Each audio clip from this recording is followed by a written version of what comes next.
விசுவாச அறிக்கை என்கிற இஷ்யூ எடுத்து பேசிக்கிட்டு இருக்கிறேன். இது நமக்குள்ளே தேவன் நம்மை குறித்து வைத்திருக்கிற அந்த இமேஜை பதிய செய்கிறது, அந்த படத்தை பதிய செய்கிறது. இன்னும் பார்ப்போம். பாவம் பிரவேசித்த உடனே எப்படி பிரவேசித்தது பாருங்க. எல்லாம் வார்த்தையில தான் இருக்குது. அதான் காமிக்க விரும்புகிறேன். கடவுள் தம்முடைய வார்த்தையை சொல்லியிருக்காரு. என்ன சொல்லியிருக்காரு? இந்த நன்மை தீமை அறியத்தக்க மரத்தின் கனியை நீ புசிக்க கூடாது, புசிக்கிற நாளிலே சாகவே சாவாயின்னு சொல்லியிருக்காரு. பிசாசு சொல்றான், கர்த்தர் அப்படியா சொன்னாரு அப்படின்னு போட்டு குழப்பி கன்ஃபியூஸ் பண்ணி, சாப்பிடலாம் பரவாயில்ல, கர்த்தர் அப்படி சொல்லியிருக்க மாட்டார், இப்படி இப்படின்னு சொல்லி என்னத்தையோ பண்ணி கொஞ்சம் குழப்பத்தை உண்டு பண்ணி இதை சாப்பிடலாம் அப்படின்னு சொல்ற நிலைக்கு கொண்டு கடைசியில் இவ என்ன பண்ணிட்டா, கடவுளுடைய வார்த்தையை மீறிட்டு அதை செய்யாம இந்த பிசாசு சொன்ன வார்த்தையின்படி எடுத்து சாப்பிட்டு விட்டார். அந்த வார்த்தையை கேட்காதபடி கெடுத்தான் பாருங்க. கேட்காதபடி கெடுத்து இந்த வார்த்தையை கேட்கும்படி செய்தான். கடைசியில் பிளேட்டே மாறிடுச்சு, கதையே மாறிடுச்சு, எல்லாம் வாழ்க்கையே மாறி போச்சு. இப்போ நல்ல ஆண்டவராய் அவர் இருந்து எல்லாத்தையும் கொடுத்துட்டு இருந்தாரு. இப்போ இவன் கெட்ட ஆண்டவனாய் இருந்து இவன் எல்லா தீமைகளையும் இவர்களுக்கு தாராளமாக வழங்க ஆரம்பிச்சிட்டான். இன்னைக்கு உலகத்தில் இருக்கிற எல்லா பிரச்சனைகளுக்கு இதுதான் காரணம். இன்றைக்கு எல்லா குறைகளும் இருக்கிறது, எல்லா தரித்திரமும் இருக்கிறது, எல்லா விதமான கஷ்டங்களும் துன்பங்களும் இந்த உலகத்தில் நிறைந்து இருக்கிறது. காரணம், கடவுள் இந்த உலகத்தை உண்டு பண்ணதுனால இல்லை, அவர் நல்ல உலகத்தை உண்டு பண்ணாரு. இதை கெடுத்தது மனிதனுடைய பாவம், பிசாசு ஆண்டு கொள்வதற்கு வழிவகுத்தது. இதுதான் இன்றைக்கு இப்படிப்பட்ட காரியங்களை இந்த உலகத்தில் கொண்டு வந்திருக்கிறது. கவனிச்சுட்டே வரீங்களா? இதுதான் இன்னைக்கு நடந்து கொண்டிருக்கிறது. இப்போ இதுல இருந்து மனுஷனை வெளியே கொண்டு வரணும். இப்போ பாருங்க, இந்த பாவம் என்கிறது ஒரு கேன்சர் மாதிரி மனு வர்க்கத்தை பிடித்து கொண்டது. கேன்சர்னா அது பயங்கரமான ஒரு நோய் பாருங்க. அது பிடிச்சிச்சுன்னா அப்படியே பரவி அப்படியே ஆளையே கொஞ்சம் கொஞ்சமா என்ன பண்ணுது, கொல்றதுக்கு வழி பார்க்குது. கொஞ்சம் எங்கேயோ ஆரம்பிச்சு கடைசியில் கொஞ்சம் கவனிக்காம விட்டா என்ன ஆயிடுது, அது பரவிடுது. இந்த கேன்சரை ஒழிக்க, இந்த கேன்சரை கொல்ல அது ஒன்றும் பெரிய கஷ்டம் கிடையாது, சுலபமாக கொண்டுடலாம் கேன்சரை. ஆனால் ஒரு பிரச்சனை என்னன்னா, கேன்சரை கொல்ல போய் ஆளையும் சேர்த்து கொண்டுடக்கூடாது. அதுதான் அங்கே மருந்தில் இருக்க பிரச்சனை. மருந்து ரொம்ப ஸ்ட்ராங்காக கொடுத்தா கேன்சர் பட்டு போயிடும், ஒன்றும் இல்லாமல் ஆகிடும், பேர்ன் பண்ணிடலாம், ஒன்றும் இல்லாமல் பொசிக்கிடலாம் கேன்சரை. ஆனால் ஆள் பழைப்பானா? இதனால தான் டாக்டர் உட்காரத்துக்கிட்டு திண்டாடிட்டு இருக்காங்க. என்ன பண்ணலாம், இப்படி பண்ணலாமா, அப்படி பண்ணலாமா, ஸ்க்ரேப் பண்ணி எடுக்கலாமா, ஆப்ரேட் பண்ணி எடுக்கலாமா, இந்த தெரப்பி கொடுக்கலாமா, அந்த தெரப்பி கொடுக்கலாமா, எப்படி ஆளை காலி பண்ணாமல் ஆளை வாழ வச்சு இந்த நோயை போக்கணும். அதுபோல தான் இந்த பாவத்தை போக்குகிற வேலையும். பாவத்தை ஒழிக்கிறதுனா ஒன்றும் கிடையாது, ஒரு நிமிஷத்தில் ஒழிச்சிடலாம். ஆனால் இது கேன்சர் மாதிரி பாருங்க. இதை ஒழிக்க போய் மனுஷனை ஒழிச்சிடக்கூடாது, மனுஷனுக்கு வாழ்வழிக்க வேண்டும். பாவத்தின் சம்பளம் மரணம் என்று சொல்லப்பட்டிருக்கிறது. சரி, பாவம் செஞ்சா சாகுன்னு சொல்லிட்டு அவன் முடிஞ்சு போச்சு, ஆதாமோட கதை முடிஞ்சிடும். அதுக்கப்புறம் எங்க வாழ்வே கிடையாது. அவன் வாழவும் செய்யணும், இவனுடைய பாவத்துக்கான தண்டனையும் கொடுக்கப்பட வேண்டும், இந்த பாவத்தை அகற்றவும் வேண்டும், எல்லாத்தையும் பண்ணணும். இப்போ கர்த்தர் பெரிய டாக்டர் மாதிரி வேலை செய்யணும், ரொம்ப ஜாக்கிரதையாக வேலை செய்யணும். இந்த பாவத்தை அகற்றணும், மனுஷனுக்கு வாழ்வை கொடுக்க வேண்டும். இதுதான் ரட்சிப்பின் திட்டம். இந்த திட்டத்தை எப்படி நிறைவேற்றார் பாருங்க. ஆதியாகமம் 3ஆம் அதிகாரத்துக்கு செல்வோம். 3ஆம் அதிகாரம் 15ஆம் வசனத்தை பார்ப்போம். ஆதியாகமம் 3:15. பாவம் செஞ்சு அங்க மீறுதல் நடந்த உடனே ஏதேன் தோட்டத்தில் கர்த்தர் வர்றார். பிசாசினிடத்தில் பேசுறார். உனக்கும் ஸ்திரீக்கும் உன் வித்துக்கும் அவள் வித்துக்கும் பகை உண்டாக்குவேன், அவரும் தலையை நசுக்குவார், நீ அவர் குதிங்காலை நசுக்குவாய் என்றார். இதுதான் வரப்போகிற ரட்சகரை குறித்த முதல் வாக்குத்தத்தம், வேதத்தில் இருக்கிற முதல் வாக்குத்தத்தம். ஃபர்ஸ்ட் டைம் இயேசு வரப்போறார், இயேசு ரட்சிப்பை கொடுப்பார், பிசாசை தோக்கடிப்பார்ன்றது ஸ்டேட்மெண்ட் இங்கே தான். பிசாசுக்கு தான் முதல்ல அது அறிவிப்பேன். கேட்ட உடனே அவனுக்கு ஒரு மாதிரி கலக்கம் ஆயிடுச்சு. இது ஃபுல்லாகவும் விளங்கலை, ஆனால் லேசாக விளங்குது. என்ன விளங்குது? உனக்கும் ஸ்திரீக்கும் உன் வித்துக்கும் அவள் வித்துக்கும் பகை உண்டாக்குவேன் அப்படிங்கிறாரு. என்ன நடக்க போகுது? உனக்கும் அவருக்கும் பெரிய பேட்டில் நடக்க போகுது. என்ன நடக்க போகுது? அவர் உன் தலையை நசுக்குவார். பிசாசுக்கு எப்படி இருக்கும் பாருங்க கேட்ட உடனே. அவர் உன் தலையை நசுக்குவார் அப்படின்ன உடனே அவன் உஷாராயிட்டான். அன்னையிலேருந்து ஏதோ ஒன்று நடக்க போகுது, பிறக்கிற ஆளெல்லாம் கொஞ்சம் கவனிக்கணும், லேஸில் பிறக்க விட்டுறக்கூடாது, எங்கேயாவது பிறந்து தொலைச்சி நம்மளை தலையை நசுக்கிற குழந்தையா வந்துடக்கூடாதுன்னு சொல்லிட்டு அன்னையிலிருந்து தான் இந்த குழந்தைகளை கொல்றது, குழந்தைகளை பிறக்க விடாமல் கெடுக்கிறது, தேவ பக்தி உள்ள சந்ததி ஒன்று உருவாமல் கெடுக்கிறது. இதெல்லாம் பிசாசுடைய வேலை பாருங்க. ஆரம்பித்தது எத்தனையோ முறை அந்த மாதிரி பிசாசானவன் ட்ரை பண்றான். ஏனென்றால் இந்த தேவ பக்தி உள்ள சந்ததி வந்துடக்கூடாது. ஏன்னா அதுல வந்து ரட்சகர் வந்துட்டாருன்னா தொலைஞ்சதுன்னு சொல்லிட்டு. ஆனா கர்த்தர் சொல்லிட்டார். கர்த்தர் என்ன பண்ணாரு, ரட்சிப்புக்காக ஒரு திட்டத்தை வகுத்த உடனே என்ன பண்றாரு, அதை வந்து வார்த்தையினாலே ஸ்டேட்மெண்ட் கொடுத்துட்டாரு. உள்ள ஒரு பிக்சர் இருக்குது அவருக்கு. என்ன பிக்சர்? இவர் எப்படிப்பட்டவர்? ஸ்திரீயின் வித்தா இருப்பார். அவனுடைய வித்துன்னு சொல்லல, அவளுடைய வித்து. அப்படின்னா கன்னியின் வயிற்றில் பிறப்பார் இவர். இதுல மனுஷனுக்கு பங்கு கிடையாது. ஆவியானவர் மூலமாக இவர் ஸ்திரீயின் வயிற்றிலே பிறக்கக்கூடியவர் இவர். அதை சொல்லிட்டாரு. அது மட்டும் இல்ல, இவர் வந்து பிசாசின் தலையை நசுக்கக்கூடியவர். இப்படி சில பிக்சர், அவருக்குள்ள இருக்கிற பிக்சரை சொல்றாரு. பிக்சர் கம்ப்ளீட்டா இல்லை இன்னும், ஆனா உள்ள இருக்கிறத லேசா சொல்றாரு பாருங்க. ரொம்ப முக்கியமான விவரங்கள் அங்க முதல் மென்ஷன்லயே கொடுக்கப்பட்டிருக்கிறது. முதல் தடவை சொல்லும் போதே சொல்லப்பட்டிருக்கிறது. வார்த்தையை சொல்லிடுறாரு. ஏன் வார்த்தையை சொல்றாரு? ஏன்னா இதுதான் கடவுளுடைய வழக்கம். எதையுமே சொல்லிட்டு செய்யறது தான் அவர். சொல்லிட்டு சொன்னதை செய்யறது. சொல்லிட்டு தான் செய்யறாரு. எப்பவும் இப்படி செய்வேன்னு சொல்லிட்டு தான் செய்யறாரு. வார்த்தை சொல்லி அந்த வார்த்தை, ஏன்னா அவருக்கு என்ன தெரியும்னா வார்த்தையினுடைய ஃபங்க்ஷன் தெரியும் அவருக்கு. வார்த்தை எப்படி வேலை செய்யணும். அவர் வாயை திறந்து சொல்லிட்டா அது நிச்சயமா நிறைவேறிடும். அந்த வார்த்தை திரும்ப அவரிடத்துல வீணாக திரும்பாது. சொன்னதை நிறைவேற்றாம திரும்பாது. அப்ப ஏன் சொல்றாரு, இது நிச்சயமா நிறைவேறணுமா, ரட்சகர் வரணும் நிறைவேறணும்னு சொன்னா அவருக்கு தெரியும் சொல்லிட்டா நிறைவேறிடும். ஏன்னா சொன்னா அதை நிறைவேற்றக்கூடிய சக்தியே அந்த வார்த்தைக்குள்ள வைத்து அனுப்புகிறார் அவர். அதனாலதான் சொல்றாரு வேணுனே. ஏன்னா சொன்ன பிறகு அது நிறைவேறாமற் போகவே போகாது. அவ்வளவு வல்லம் அந்த வார்த்தையில இருக்கு. அதனால பாருங்க, தேவனுடைய வார்த்தை எடுத்து வாயில வச்சு பேசுறது எவ்வளவு முக்கியங்கிறத யோசித்து பார்க்கணும் பாருங்க. சொல்லிட்டாரு. ஏன்னா அவருக்கு தெரியும் சொல்லிட்டா அது திரும்பாது, வெறுமையா திரும்பாது. சொல்லிட்டா அது நிறைவேறாம நடக்கவே நடக்காது. நிச்சயமா அது நிறைவேறணும். எந்த ஒரு காரியமும் அது தடுத்து நிறுத்தவே முடியாது. அதற்கப்புறம் வர்ற காலத்துல எல்லாம் இன்னும் அந்த பிக்சர் வந்து இன்னும் அதிகமாய் வர ஆரம்பிச்சது. ஒரு படம் வர்றதை பார்த்துருக்கீங்களா? முதல்ல அவுட்லைன் மாதிரி போடுவார். அதில் காது இருக்காது, மூக்கு இருக்காது, கண் இருக்காது, ஒன்றும் இருக்காது. அப்புறம் போக கொஞ்சம் கொஞ்சமாக பார்த்தீங்கன்னா காது, மூக்கு, கண் எல்லாம் வரும். அப்புறம் பார்த்தா உருவமே தெரியும், ஆளே தெரியும். ஆஹா, அவரை வரைகிறார் இவர் அப்படின்னு, இல்லையா? பிக்சர் கம்ப்ளீட் ஆகும். இப்படி தான் அந்த பிக்சரை கொடுக்குறாரு. வேத வசனம் முழுவதும் என்ன, ஆதியாகமம் 3ஆம் அதிகாரத்தில் ஆரம்பிச்சு மீதி வசனங்கள் எல்லாம் இந்த வரப்போகிற ரட்சகரை குறித்த ஒரு படமாயிருக்கிறது. சித்திரம் வரையப்படுகிறது. அவர் எப்படிப்பட்டவர், அவர் என்ன செய்வார், எப்போ வருவார், எப்படி வருவார், என்ன நிறைவேற்றுவார் என்கிற ஒரு பிக்சரை வரைந்துகிட்டே இருக்கிறார். அதை தீர்க்கதரிசிகள் சொல்றாங்க. பலவிதமான பலிகள் பாருங்க. யாத்திராமத்தில் வந்தீங்கன்னா பஸ்கா ஆட்டுக்குட்டி. அப்புறம் லேவியராகமம் புத்தகத்துக்கெல்லாம் போனீங்கன்னா அங்கே அநேக பலிகள், விதவிதமான பலிகள், முறைமைகள்லாம் கொடுக்கப்படுது. இப்படி பலியிடணும், அப்படி பலியிடணும்லாம். அதெல்லாம் ஒன்றும் கிடையாது. அதை பற்றி குழம்பவே வேண்டியதில்லை. அவைகள் எல்லாம் வரப்போகிற ரட்சகரை குறித்த ஒரு படம், அவ்வளோதான். எல்லாமே படம் தான். இப்படியே போக பார்த்தீங்கன்னா தீர்க்கதரிசிகள்லாம் வந்து அவங்க தீர்க்கதரிசனம் சொல்றாங்க. அவங்கெல்லாம் ஒரு பிக்சரை கொடுக்குறாங்க. கடவுள் தனக்குள்ளே வைத்திருக்கிற அந்த ரட்சகரை குறித்தும் அந்த ரட்சகர் செய்ய போகிற கிரியை குறித்தும் படத்தை கொஞ்சம் கொஞ்சமா வெளியிட்டு அந்த பிக்சர் முழுமையான உடனே அவர் வந்துட்டார். கன்னியின் வயிற்றிலே பிறந்தவராய் காலம் நிறைவேறின போது, கலாத்தியர் 4:4 சொல்லுகிறது, கன்னியின் வயிற்றில் பிறந்தவராய் நியாயப்பிரமாணத்துக்கு உட்பட்டவராய் இந்த உலகத்திலே அவர் பிறந்தார். பிக்சர் மேல கொடுத்துட்டாரு. அப்புறம் வார்த்தை மாம்சமாகி விட்டது. அந்த வார்த்தை மாம்சமாகி வந்துட்டார் பாருங்க. அன்னைக்கு சொன்னாரு இப்படி நடக்கும்னு சொல்லி, அந்த வார்த்தை வீண் போகல. அதுக்கப்புறம் எல்லாம் பைபிள் முழுக்க பிக்சர் தான். பைபிள் முழுக்க அந்த ரட்சகரை குறித்த பிக்சர் கொடுக்கப்பட்டிருக்குது. பழைய ஏற்பாடு முழுக்க. கடைசியில அந்த பிக்சர், அந்த வார்த்தை என்ன ஆயிடுச்சு, மாம்சமா ஆயிடுச்சு. வந்துட்டாரு. வந்த உடனே பிசாசுக்கு என்ன தலைகால் புரியல. ஏதோ நட்சத்திரம் வந்ததுன்றாங்க.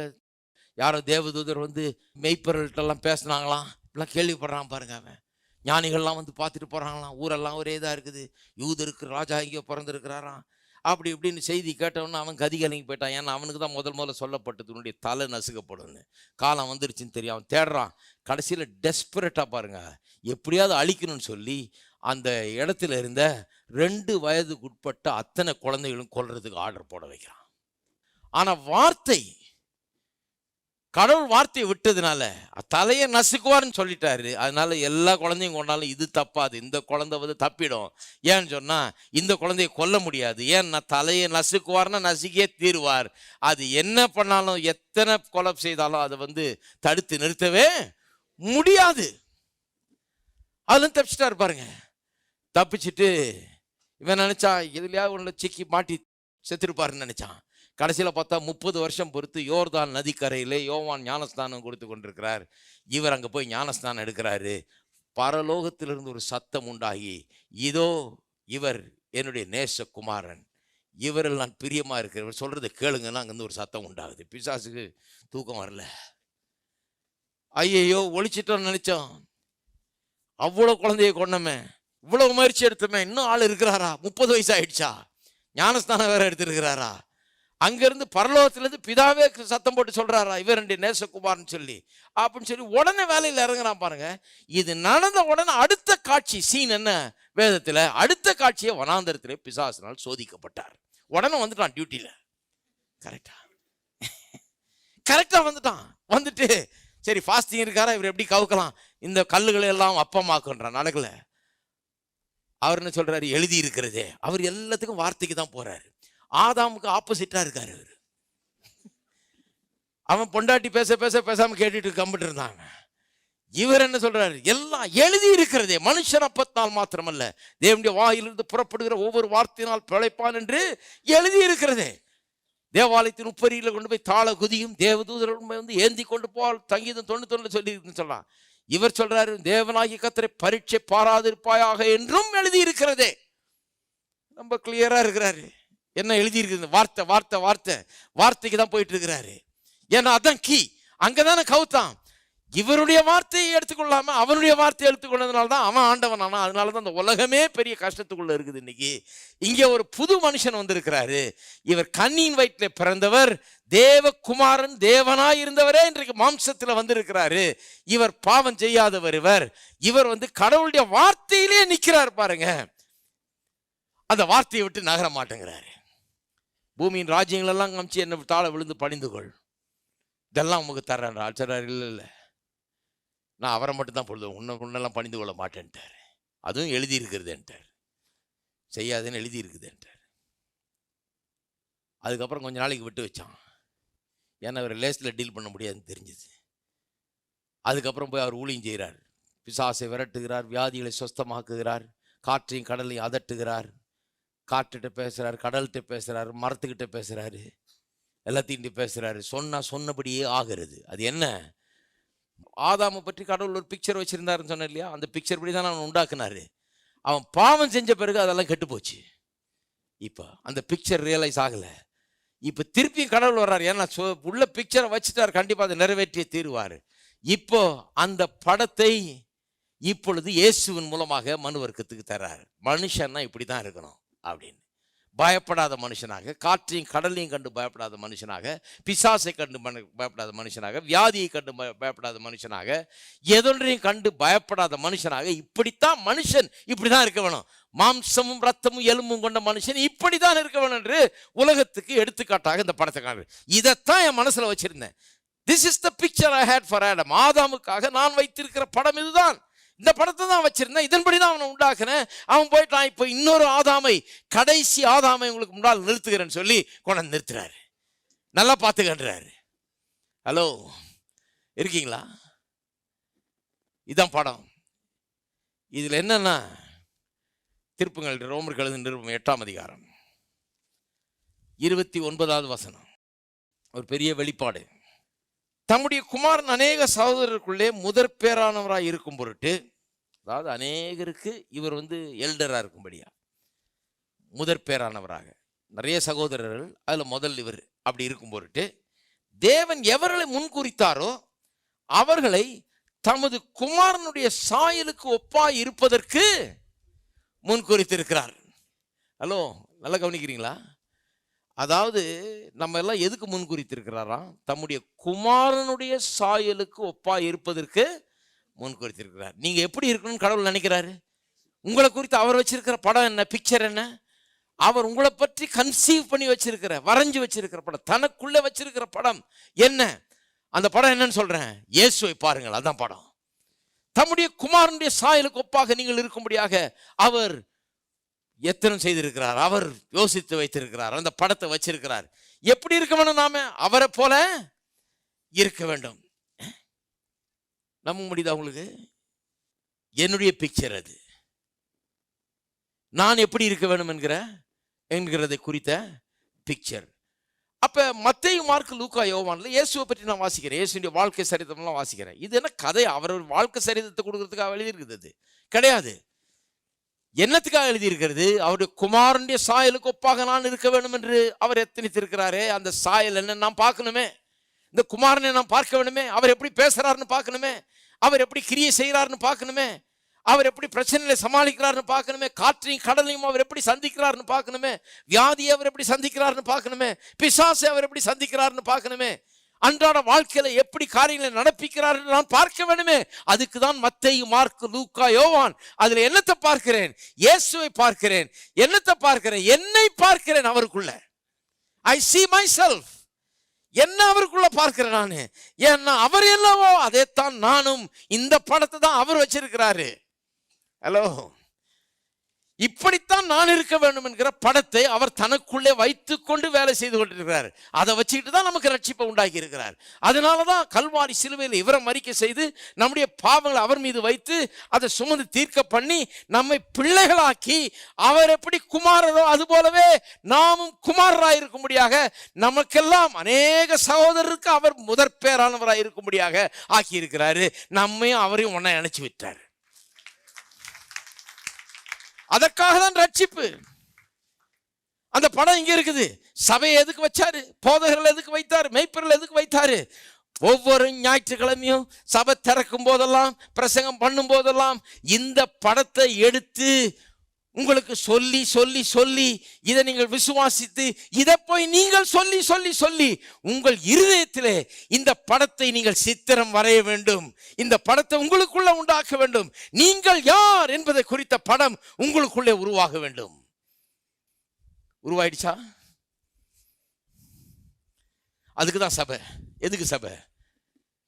என்னை பற்றி என்ன படம் அவர் வச்சிருக்கிறார், நான் எப்படி ஆக வேண்டும், கடவுளுடைய நோக்கம் என்ன, நான் எப்படி இருக்க வேண்டும்.